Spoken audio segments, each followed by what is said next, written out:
Então, muito bom dia.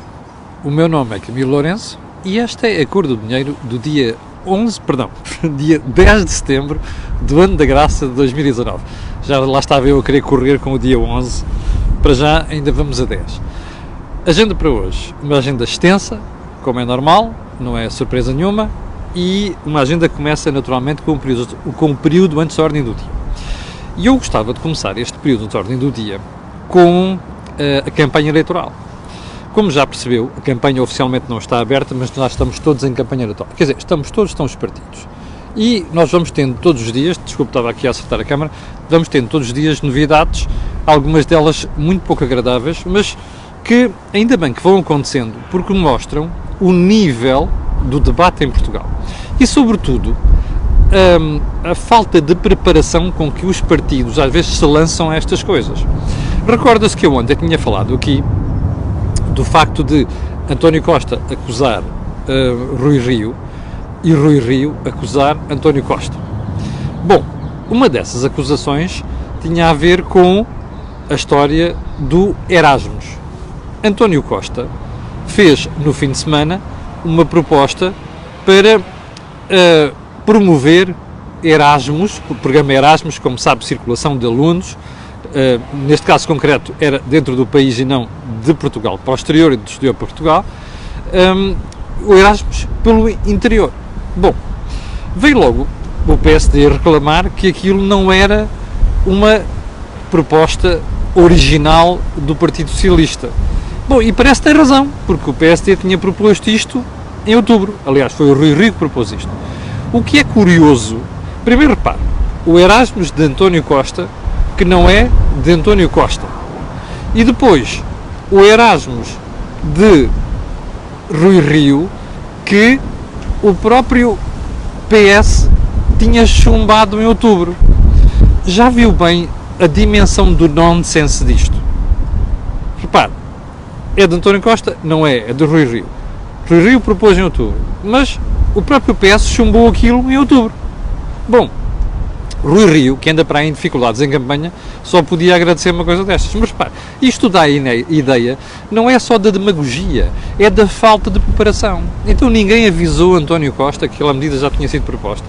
E ninguém lembrou a António Costa que ela tinha sido chumbada pelo seu próprio partido. Estranho, muito estranho isto tudo. Bom, assim como Rui Rio. Rui Rio, como se vai ver a seguir, cometeu um erro ontem. Na história, cometeu vários erros, mas cometeu um erro na questão do aeroporto. Assim como Rui Rio e aquela ideia... Repara uma coisa, Rui Rio não é um bom comunicador e já tem um problema em chegar a certas áreas da comunicação social, que já decidem alguma coisa contra ele. Em alguns casos com razão, porque o Rui Rio não sabe estar perante a comunicação social e frequentemente mete o pé na poça. Bom, mas repare, Rui Rio, no fim de semana, veio avançar com a história da ligação rápida entre Lisboa e Porto. Repare uma coisa, ele até pode vir dizer que aquilo, e António Costa caiu-lhe em cima, naturalmente, ele até pode vir dizer que aquilo não é o TGV, se calhar não é, mas estas conversas e estas palavras e meias palavras e estas promessas e meias promessas deixam sempre as pessoas na dúvida, porque o que soa para este lado é, olha, afinal aquele tipo andou a condenar TGVs e coisas do género e agora vem falar no TGV. Não é TGV, who the hell cares? A forma como a informação é passada faz crer que se trata de TGV. Portanto, isto é um problema de comunicação, isto é um problema de falta de preparação das campanhas por parte dos partidos. Bom, segundo ponto do período antes da ordem do dia. Já percebeu? Está um ventinho fresquinho, como o tempo mudou de um dia para o outro. Bom, ontem eu gostava de deixar isto, pediram para analisar, mas eu não confesso que não tenho elementos suficientes, não sei. Lembra-se do adicional ou da sobretaxa de IRS e aquelas mudanças nos escalões? O Correio da Manhã veio ontem dizer que ainda falta devolver, António Costa diz que devolveu tudo, mas falta devolver 1.000 milhões de euros. Eu não tenho estas contas totalmente perfeitas, mas toquei no assunto porquê? Porque várias pessoas me pediram para comentar isto, mas eu prometo analisar isto melhor para comentar noutra altura. Ainda ontem, a OCDE veio fazer um update daquilo que são as suas previsões para o comportamento da economia mundial, mas particularmente para a Europa. E o que é que fez para a Europa? Deteriorou as previsões de crescimento. O que é que fez para Portugal? Manteve. Isto é estranho, não é? A OCDE é uma das instituições que melhor conhece a economia portuguesa e sabe perfeitamente que a economia portuguesa é frequentemente afetada por aquilo que se passa no exterior. Ou seja, é muito afetada por aquilo que se passa no resto da Europa. É estranho isto, mas o que é mesmo estranho foi ver outra instituição internacional, a Bloomberg, fazer um survey junto de não sei quantos economistas internacionais sobre aquilo que eles esperam para o comportamento da economia europeia, mas também da economia portuguesa. Então o que é que deram para Portugal? Uma melhoria em 1/10 do crescimento económico. Parece que o consenso entre os economistas é Portugal está-se a portar melhor do que o resto da Europa, portanto damos este benefício da dúvida. Bom, isto é um erro, mas é um erro claro, porque se a explicação é esta, podiam-me dar outra explicação, sei lá, olha, o investimento está a crescer, ou então nós vamos beneficiar de qualquer aumento de capacidade exportadora, qualquer coisa deste género. O que eu não posso ter é a justificação de que Portugal está-se a portar melhor do que outras economias europeias. Portugal é muito vulnerável ao que se passa no resto da Europa, sobretudo nos nossos principais mercados. Portanto, dito isto, eu não quero chegar tão longe como chegaram alguns comentadores ontem, nomeadamente que me escreveram, a dizer assim, Camilo, não acha que isto soa à freta em cima das eleições? Não sei, eu tenho por estas instituições internacionais algum respeito, mas que às vezes não convém pôr-se a jeito, não convém. Ponto seguinte. Faltam apoios para a compra de carros elétricos. Como sabe, todos os anos os governos, é para o ano seguinte vamos ter não sei quantos milhões. Bom, já chegámos a esta altura do ano, acabaram os apoios. E a pergunta é, deve-se aumentar os apoios? Não sei. Sinceramente não sei, não conheço as contas públicas no seu detalhe. Nunca se esqueça de uma coisa, um subsídio a alguma coisa é sempre impostos retirados a alguém. Nunca se esqueça disto, ok? É que eu acho que os portugueses às vezes esquecem-se desta brincadeira. Portanto, com esta ligeireza estar a dizer, deem-se mais apoios aos carros elétricos, atenção, esta transição energética não está muito clara ainda, não vale a pena nós estarmos a jurar que temos dinheiro ou então vamos pôr mais dinheiro em cima de um problema, isto ainda não está muito claro e, portanto, nunca esqueça que o subsídio para alguma coisa é um dinheiro que foi retirado a alguém, não é? Porque ele não cai do céu, ele vem buscar, ele é retirado de um bolo chamado receita fiscal. O último ponto do período de ordem do dia, hoje temos que acelerar um bocadinho, que isto é muito longo, a justiça continua a falhar. E porquê é que eu lhe digo isto? Olha, está a ver aquele caso da freira que foi assassinada em São João da Madeira? Parece que o alegado criminoso tinha sobre ele um mandato de detenção que tinha sido emitido pelo Ministério Público. Infelizmente só chegou às mãos da PSP ontem. Já a senhora estava na morgue. Não bate. Não, é surpreendente como é que depois todos os casos que nós vamos tendo na justiça em Portugal, com disfuncionalidades dentro de órgãos de prossecução de justiça, estas coisas continuam a acontecer. E neste caso concreto, redundaram na perda da vida de uma pessoa. Vamos então à agenda.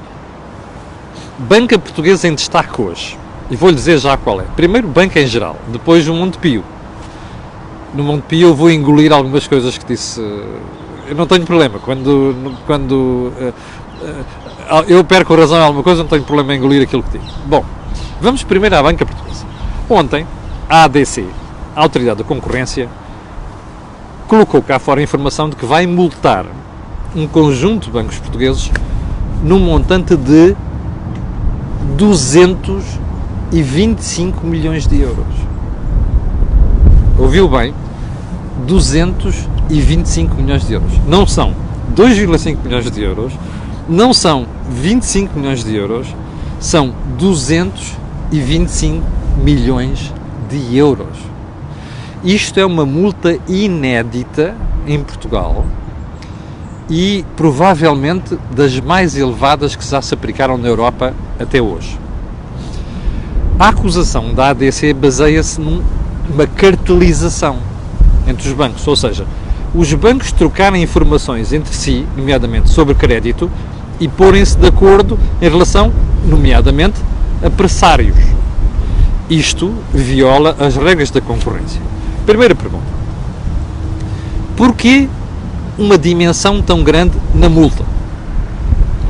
Só podemos chegar à conclusão que a ADC tem nas mãos indícios de que algo de grave aconteceu que justifica uma multa de 225 milhões de euros. Eu não sei, não conheço os detalhes dos indícios nem coisas do género. Não sei se pode ou se faz sentido aplicar numa economia como a portuguesa, já não vou dizer o estado em que os bancos estão, uma multa de 225 milhões de euros. Segunda pergunta, isto está bem fundamentado? Não sei. Eu sei é que historicamente, desde que o professor Abel Xavier era presidente da ADC, nos anos 90, ou a princípio dos anos 2000, a ADC tem aplicado multas pesadíssimas a instituições, EDP, farmácias, salvo erro, grande distribuição, combustíveis, essa coisa toda. Em muitos casos destes processos, perdeu-os, mas perdeu pela medida grande. Porque eles chegaram aos tribunais e os tribunais mandaram aquilo tudo para trás e absolveram as empresas por falta de provas. Na altura, quando eu fazia perguntas sobre isto à ADC, diziam assim, os juízes não estão preparados para julgar matérias económicas. Havia alguma razão nisto. Aproveito para dizer que me lembro que houve antigos colegas meus na magistratura que às vezes me telefonavam para esclarecer coisas sobre coisas de economia de empresas. Mas pronto, eu sei que isto é verdade.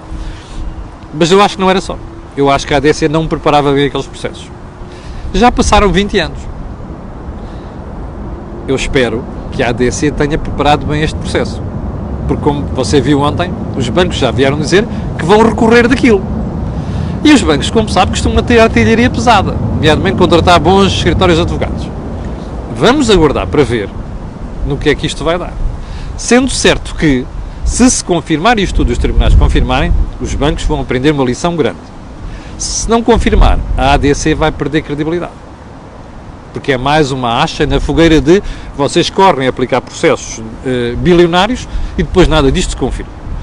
E por falar nisso, vamos à segunda questão, que é, os tribunais absolveram ontem o presidente do Montepio, o antigo presidente do Montepio, António Tomás Correia e outros administradores, de uma multa de 4,8 milhões de euros que tinha sido aplicada pelo Banco de Portugal. Eu recordo-me que ainda há pouco tempo, ao falar com algumas pessoas envolvidas, foi-me jurado que o processo estava mal feito e que isto era uma vergonha e que os tribunais iam dar a volta. Eu não acreditei, fiquei na dúvida. Não acreditei, fiquei na dúvida. Aquela dúvida sistemática que um jornalista deve ter. Bom, como sabe, eu nos últimos meses tenho falado aqui, criticado até de forma dura, as decisões e algum comportamento de quem esteve à frente do Montepio e, portanto, tenho-me posto ao lado do Banco de Portugal. É óbvio que isto... o Banco de Portugal diz que vai recorrer. O Montepio diz que já não há recurso daquilo, que é uma nulidade, não sei o quê. Bom, insanável, acho que é assim que juridicamente se diz. Eu não sei. Sei é uma coisa. Isto não ajuda nada à imagem do Banco de Portugal. Não ajuda nada à credibilidade que uma instituição tem que ter. Que é, uma multa de 4,8 milhões de euros não é uma multa de 480 euros, não é? E não é uma multa de 4.800 euros. Uma multa de 4,8 milhões de euros é muita massa. E, portanto, quero ver como é que o Banco de Portugal vai sair disto. Primeiro, pelos vistos, aquelas pessoas que eu andei a criticar terão ganho, pelo menos neste primeiro round, a admitir que haverá um recurso. Segundo, é começar pelo ex-presidente do Montepio, António Tomás Correia, que eu conheço pessoalmente, aliás, como já tenho dito aqui várias vezes. Em segundo lugar, se aquilo se confirmar, eu tenho de me retratar ao ter dado razão ao Banco de Portugal naquelas matérias que terão levado à imposição dessa multa. Mas, como eu disse há bocadinho, eu não tenho problema nenhum em reconhecer quando estou enganado. Portanto, se isto se confirmar, só terei que dizer, olha, enganei-me. Como é que se diz o Bruno Lage? Keep going. Seguimos. Bom, ponto seguinte na agenda, vamos aos debates da campanha eleitoral. Ontem foi a vez de... Já vamos com 14 minutos, meu Deus. Foi a vez de André Silva e Rui Rio. Eu ontem, se eu acho que Rui Rio tem estado melhor nos debates, acho que ontem não esteve. E vou começar por Rui Rio. E não esteve porquê? Primeiro, em alguns momentos voltou àquele ar blasé que eu já critiquei aqui, aliás tinha dito aqui que não sabia quem eram os assessores de Rui Rio, que tivesse cuidado com para aqui, para ali. Ontem ele tinha estado melhor no debate seguinte, mas ontem num debate às tantas dizia assim, quer dizer, não é linguagem para se ter num debate. Segundo, Rui Rio não levava a lição estrategicamente bem estudada. Porque não marcou a agenda, não conseguiu marcar a agenda. Eu acho que ele tinha razão numa série de coisas que disse.